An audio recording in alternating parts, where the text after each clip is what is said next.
Go on properties, ask the tenants, and while you're on the property, this sounds like a no-brainer, but I can't tell you how many people don't do this. Make sure you check out the common areas. Everybody, welcome back. Today we got a great topic we're going to talk about, and that's if you're a tenant, how do you vet your landlord? The steps you need to take to vet that landlord. For that, I've got this recognizable guy. You've seen him on the show several times, George Pino, CEO of Commercial Brokers International. George, thank you for coming in today. Thanks for having me.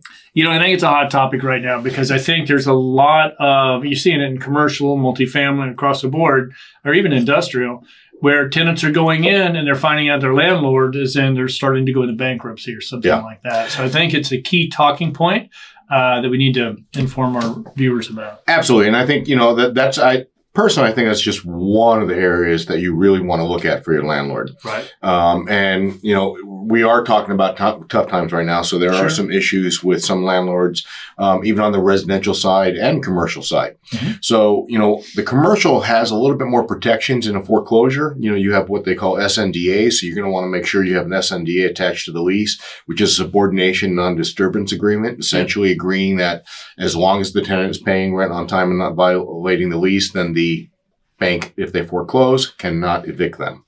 Okay. So that should protect them on that side. But what you really want to do is take a look at the public records.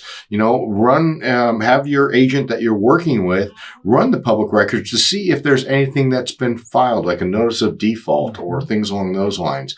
More importantly, especially on the residential side now. Yeah. One of the things that those records can tell you, the public records, is if the owner actually owns it. You'd be amazed at the last few years how many people have gone out to vacant properties and put a for-lease sign on it and then leased it up and they don't really own it and they run off with the security deposit and the first month's rent. So you want to make sure that's the case. Yeah. Since we're talking about public records, let's talk about some other things as well. I would also have them, or not have the agent, because the agent really doesn't do that, but you can search court records. Right. Okay. So I would search the court records to see if that particular landlord is maybe prone to, one, suing people, or two, getting sued even more. Because if a landlord has multiple lawsuits from multiple tenants, there's an issue there. Absolutely. So, search the court records as well. Now, we're going to talk a little bit, online reviews. Okay. Reviews are good. Both the good reviews and the negative. You have to be careful because generally speaking, most people don't write a review unless they're upset. Yeah. Okay. Yeah, and, sometimes competition will go on and write a review. So negative. Yeah. Absolutely. So you want to take it with a grain of salt, but you want to see if there's a commonality. Right. If you keep seeing reviews and negative reviews that say the exact same thing about, the landlord didn't make this repair, won't do this, won't do that, then there's an issue. Yeah. If you see it, but like you said, weigh that. Maybe if you see those negative reviews, ask to talk to either current or past tenants, and then get the story directly from the horse's mouth, so to speak. Or go on the property and ask the tenant. Go on properties, ask the tenants, and while you're on the property, this sounds like a no-brainer, but I can't tell you how many people don't do this. Make sure you check out the common areas. Yeah. How are they being maintained? Or do you see a lot of trash or broken issues or, grates that are missing or torn and whatever else? Because that's going to tell you how that landlord reacts to repairs. Yeah. If they're letting the common area fall down, which is, especially if they're trying to lease out the property, they're not going to care as much about the interior of the units. Right. Either. Absolutely. So, when you're there, you want to look at that as well. So, right now we're looking at property and tax records. We're looking at court records, checking a look at the reviews, talking to potential tenants, or not potential, but the last tenants. Now, if you're doing and then the condition of the property, of course. Right. Now, a couple other things. Business license. Okay. Okay. Most municipalities require all landlords, whether residential or commercial, to have a business license. Yeah. Make sure that they're actually following the rules and regulations and that it has, if you're in a rent control area, the property is actually registered, that, they have a business license, that they're actually paying that to the city, so that the city knows to come in and inspect as well.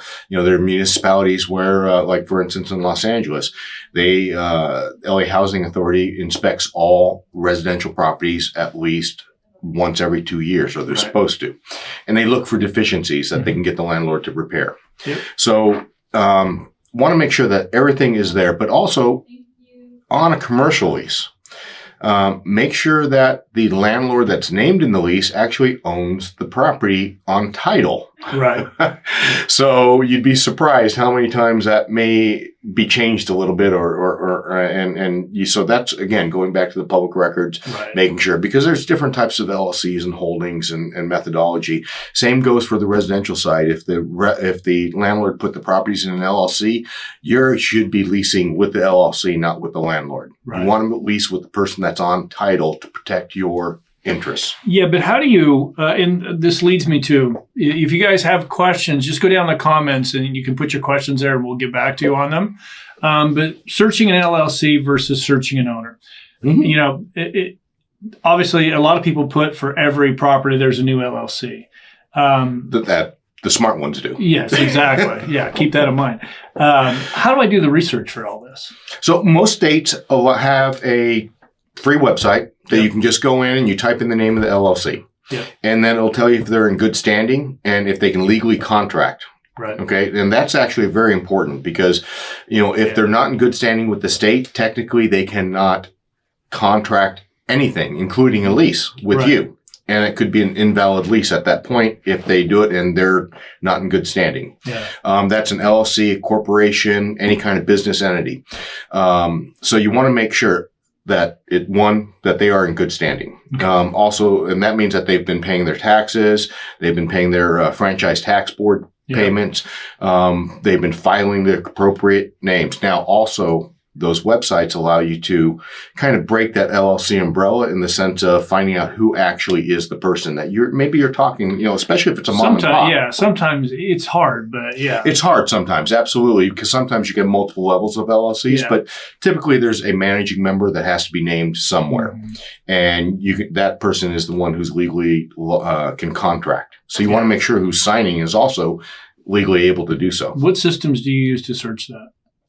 Honestly, it depends on the municipality. Where it is. So in California, we do go straight to the SOS, which is secretaryofstate.gov. There you go. So in California, but in Texas, it's actually a little bit different. So it varies from each state, but all you have to do is Google search it and you can usually find that. But CYA, folks, when you're going into an agreement with a landlord, make sure you check them out now. So, George, thank you very much for coming in. This was great information.